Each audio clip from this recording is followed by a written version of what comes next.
Assalamualaikum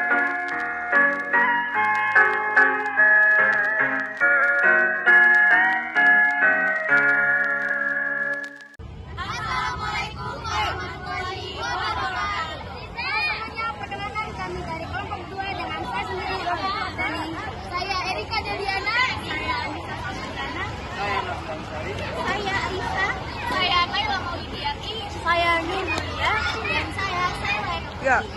Kami akan menampilkan sebuah drama singkat mengenai peran ulama oleh guru pembimbing Pak Idham S. Wagib.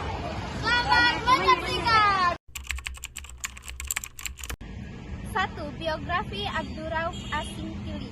Abdurrauf As-Singkili memiliki nama lengkap Amin Adin Abdurrauf bin Ali Al-Jawi Al-Fansuri As-Singkili. Beliau diperkirakan lahir di Singkil, Kabupaten Aceh Selatan pada 1620 Masehi. Ayahnya seorang guru dan mubalik yang bernama Ali, berasal dari Persia atau Arabia yang datang dan menetap di Singkil, Aceh pada akhir abad ke-13.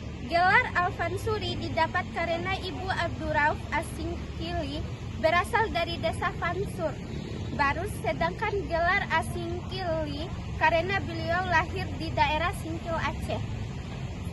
Pada masa mudanya, ia belajar agama Islam kepada ayahnya sendiri, sehingga Abdurrauf As-Singkili mempunyai dasar agama yang cukup kuat. Sekitar tahun 1642, beliau merantau ke tanah Arab. Selama di tanah Arab, Abdurrauf As-Singkili belajar kepada sejumlah guru, ulama, dan tokoh mistik ternama di Jeddah, Mekah, Madinah, Mokkah, Bait Al-Faqih, dan tempat-tempat lain. Seorang guru yang paling berpengaruh pada diri Abdurrauf As-Singkili adalah Syekh Safiuddin Ahmad Ad-Dazani Al-Qushasi, guru spiritual yang berada di Madinah. Ia memperoleh ijazah dan hirkal yang menjadi khalifah dalam terakat Satariyah dan Qadariyah. Adapun karya dari Abdurrauf As-Singkili antara lain, yang pertama ada kitab Tarjuman Al-Mustafid, yaitu kitab tafsir pertama dalam bahasa Melayu yang ditulis oleh Abdurrauf As-Singkili sekembalinya dari negeri Arab. Yang kedua ada kitab Mir'atut Tulab fi Tas'il Ma'rifatil Ahkam Asyariyati lil Malikil Wahab, yaitu kitab fikih yang ditulis atas perintah dari Sultanah Tajul Alam Safiyatuddin Syah. Kitab ini berisi tentang kajian muamalah. Yang ketiga ada Kitabul Faraid, yaitu kitab tentang ilmu waris dalam Islam. Adapun yang keempat yaitu Umdatul Mahtajin ila Suluk Maslak Al-Mufradin, yaitu kitab tasawuf yang terdiri dari 7 bab. Di akhir kitab tersebut, Abdurrauf As-Singkili menguraikan silsilah tarekat Syatariyah sampai kepada Nabi Muhammad SAW.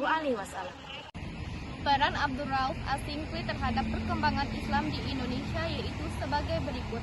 Yang pertama, sebagai orang pertama yang memperkenalkan tarekat Syatariyah di Indonesia.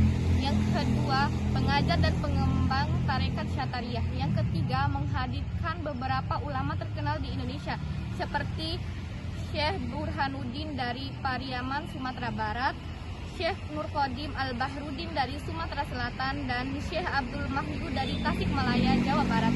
Yang keempat, tarekat Syatariyah yang dibawa oleh Abdurrauf menjadi penyejuk bagi perbedaan yang tajam antara dua aliran, yaitu Wahdatul Wujud dan Syuhudiyah. Yang kelima, sukses dan berhasil memasyarakatkan zikir sebagai suatu usaha untuk melepaskan diri dari sifat lalai dan lupa. Dengan zikir, hati kita akan selalu mengingat Allah Subhanahu wa Ta'ala. Yang keenam, corak pemikiran Abdurrauf As-Singkili tentang tasawuf. Abdurrauf As-Singkili bukanlah sekedar ulama tasawuf, tetapi juga merupakan ahli ilmu lainnya seperti tafsir, fikih, dan hadis. Perpaduan bidang ilmu tersebut sangat mempengaruhi sikap keilmuan Abdurrauf As-Singkili yang sangat menekankan perpaduan antara syariat dengan tasawuf. Abdurrauf As-Sinkri kembali ke Aceh sekitar tahun 1083 Hijriah atau setara dengan 1662 Masehi untuk mengajarkan dan mengembangkan tarekat Syataria. Abdurrauf As-Sinkri wafat pada tahun 1693 Masehi dan dimakamkan di Kuala, Sungai Aceh, sehingga mendapat sebutan Tengku Syiah Kuala. Sebutannya kini menjadi nama sebuah Universitas Syiah Kuala. Syekh Yusuf Abdul Mahasin Tajul Khalwati Al-Makassari Al-Bantani lahir di Goa, Sulawesi Selatan pada tanggal 3 Mei 1626 dan meninggal di Cape Town, Afrika Selatan pada tanggal 27 Mei 1699 Masehi. Beliau merupakan seorang pahlawan nasional Indonesia yang diberi gelar Tuan Tamasalakari Goa, yang artinya Tuan Guru Penyelamat kita dari Goa oleh pendukungnya yang berasal dari rakyat Sulawesi Selatan. Ia juga diberi gelar sebagai pahlawan nasional Indonesia oleh Presiden Soeharto pada tanggal 7 Agustus 1995. Pada tahun 2009, ia diberi penghargaan berupa Ordo Sahabat Oliver Tambo oleh Presiden Afrika Selatan, yaitu Thabo Mbeki. Syekh Yusuf adalah seorang ulama sufi. Ia dikenal sebagai mursyid pembimbing tarekat Khalwatiyah. Meski demikian, ia juga dapat mengajarkan beberapa harekat lainnya seperti Ba'lawiyah dan Tasydiyah. Itu diajarkan melalui ijazah yang pernah diterimanya. Nah, ada pula karya Syekh Yusuf Abdul Mahasin Tajul Khalwatiyah Al-Makassari Al-Bantani. Di antara lain yang pertama yaitu Kaifiyat At-Tasawuf, yaitu kitab yang berisi tentang tata cara bertasawuf. Yang kedua yaitu ada Al-Barakah Al-Sayraniyah, yaitu kitab yang berisi nasihat mengenai cara dan bagaimana mengikuti jalan sufisme, seperti berzikir, syahadat, mendekatkan diri kepada Allah Subhanahu wa taala. Dan yang ketiga ada Al-Wafail Al-Yusufiyah fi Bayan Tahqiq As-Sufiyah, Kafiyat Al-Mughni fi Isbiyat fi Al-Hadis Al-Qudsi, yaitu kitab yang menjelaskan pentingnya mengingat Allah Subhanahu wa taala. Dan yang terakhir ada pula Matalib As-Salikin, yaitu kitab yang menjelaskan keesaan Allah Subhanahu wa taala. Peran Syekh Yusuf Abdul Mahasin Tajul Khalwati Al-Makassari Al-Bantani terhadap dakwah Islam yaitu sebagai berikut. Yang pertama, petualang ilmu dan pejuang. Sejarah mencatat Syekh Yusuf adalah seorang petualang ilmu. Dalam perjalanan haji pada tahun 1645, Syekh Yusuf banyak singgah di berbagai tempat seperti Aceh, Banten, dan Yaman. Syekh Yusuf banyak menimba ilmu pengetahuan di tempat yang disinggahi. Seperti ketika di Aceh, ia berguru pada Syekh Nuruddin Ar-Raniri. Dari Ar-Raniri, ia belajar ilmu tasawuf dan tarekat. Ketika Kesultanan Banten di bawah kepemimpinan Sultan Ageng Tirtayasa bertempur dengan Belanda, Syekh Yusuf ikut membantu Kesultanan Banten bersama-sama dengan Pangeran Purbaya dari Kesultanan Mataram. Pertempuran ini berlangsung selama 2 tahun, yaitu pada Februari 1682 sampai Desember 1683. Dalam pertempuran itu, Kesultanan Banten mengalami kekalahan. Akibat dari kekalahan tersebut, Syekh Yusuf ditangkap dan kemudian diasingkan hingga ke Afrika Selatan.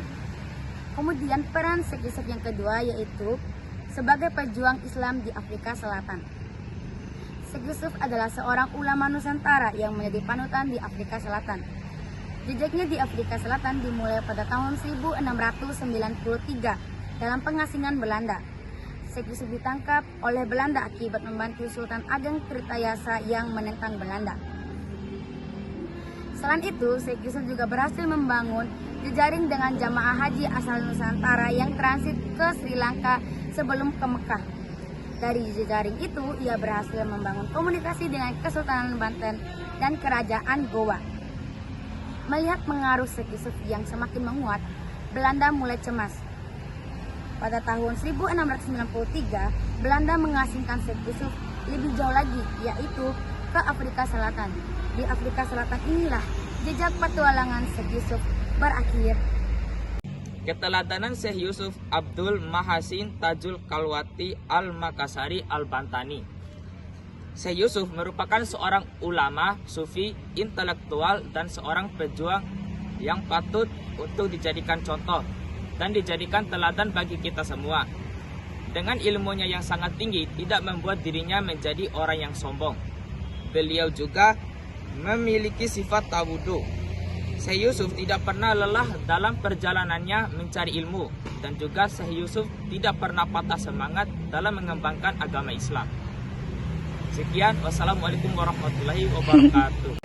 Keteladanan Syekh Yusuf Abdul Mahasin Tajul Khaywati Al-Makassari Al-Batitani. Syekh Yusuf merupakan seorang ulama, sufi, intelektual, dan seorang pejuang yang patut untuk dicontoh dan dijadikan sebagai teladan bagi kita semua. Dengan ilmunya yang sangat tinggi, tidak membuat dirinya sombong, beliau tetap memiliki sifat tawadhu. Syekh Yusuf tidak pernah lelah dalam perjalanannya untuk mencari ilmu. Syekh Yusuf tidak pernah patah semangat dalam mengembangkan agama Islam.